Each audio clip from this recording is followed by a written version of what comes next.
नमस्कार, career wing पर आपका बहुत बहुत स्वागत है। Class 12 physics chapter number 2 electric potential and capacitor, वैद्युत विभव तथा धारिता। आज लास्ट टॉपिक है, फिर आज में चैप्टर खत्म हो जाएगा। इसके बाद न्यूमेरिकल्स स्टार्ट कर सकते हैं। देखो, अंतिम टॉपिक है आवेशित समांतर प्लेट संधारित्र की प्लेटों के बीच वैद्युत क्षेत्र में ऊर्जा घनत्व। छत्तीसगढ़ बोर्ड में उतना ज्यादा क्वेश्चन आया नहीं है अभी तक, एक भी साल ये क्वेश्चन देखने को नहीं मिला है, लेकिन एनसीईआरटी में टॉपिक है तो पढ़ना तो पड़ेगा। स्किप कर सकते हो बोर्ड एग्जाम के लिए, ठीक। देखो, आवेशित समांतर प्लेट संधारित्र की प्लेटों के बीच वैद्युत क्षेत्र में ऊर्जा घनत्व, मतलब हमारे पास क्या है, समांतर प्लेट संधारित्र की दो प्लेट है, उनके बीच क्या रहेगा, वैद्युत क्षेत्र रहेगा, ये तो हर बार रहता ही है। और उनके बीच क्या निकालना है अपने को, ऊर्जा घनत्व। ऊर्जा घनत्व समझ में आया? देखो, तो मानना पड़ेगा, माना समांतर प्लेट संधारित्र, नहीं, माना समांतर प्लेट संधारित्र की संधारित्र की प्लेटों के बीच की दूरी, बीच की दूरी क्या मानते हो, बीच की दूरी मानते क्या है, डी। और क्षेत्रफल को क्या मानते हो, क्षेत्रफल क्या होगा, ए है। क्षेत्रफल क्या रहेगा, ए। समझ में आया? तो वायु संधारित्र नहीं दिख रहा है, तो वायु संधारित्र की धारिता, वायु संधारित्र की धारिता C इज इक्वल टू क्या निकला है, एप्सिलॉन नॉट, बताओ, A अपॉन D, ये निकाले हो ना, epsilon not A upon D। देखो, व्यंजक होगा समांतर प्लेट संधारित्र की धारिता के लिए व्यंजक आया। यहां तक क्लियर हुआ? इसको नाम दे देते इक्वेशन नंबर फर्स्ट। क्लियर हुआ? अब वैद्युत स्थितिज ऊर्जा भी निकाल रखी हो, वैद्युत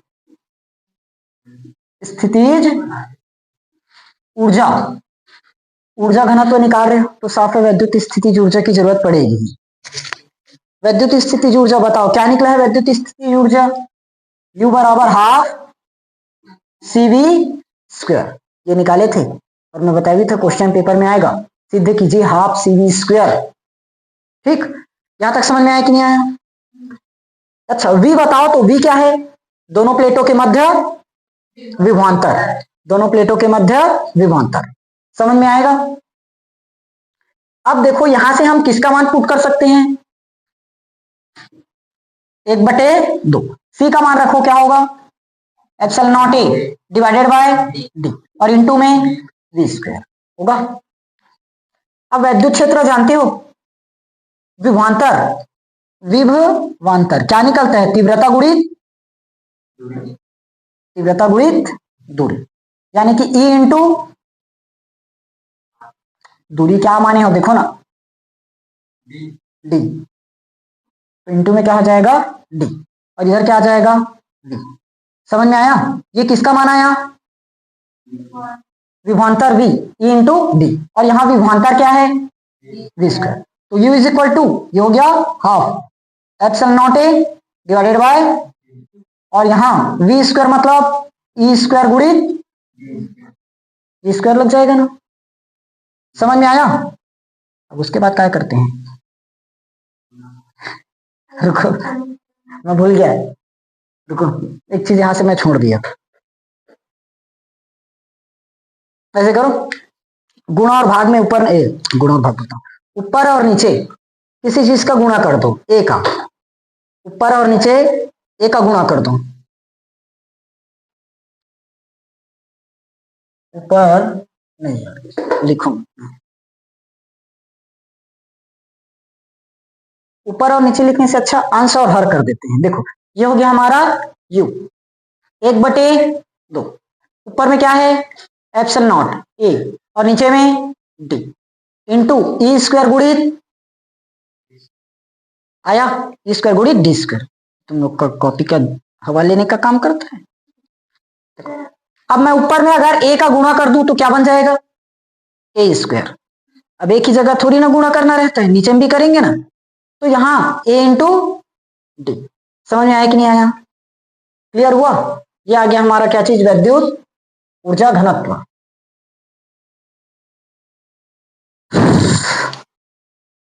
ठीक, अब देखो ये हो गया U 1/2।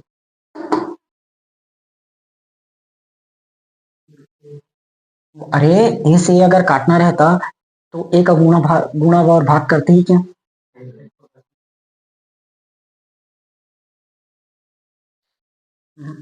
जहां से डी से डी को काटो तो क्या बचा?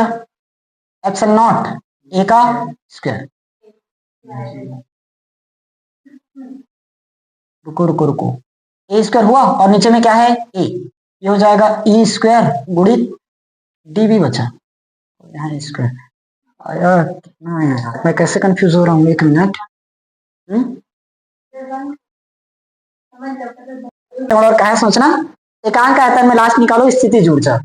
एकांक आयतन में स्थितिज ऊर्जा, स्थितिज ऊर्जा यानी किसी को बोलते हैं ऊर्जा डेंसिटी, ऊर्जा घनत्व। देखो एकांक आयतन में निकाल रहे हो, क्या लिखने बैठ गए तुम लोग?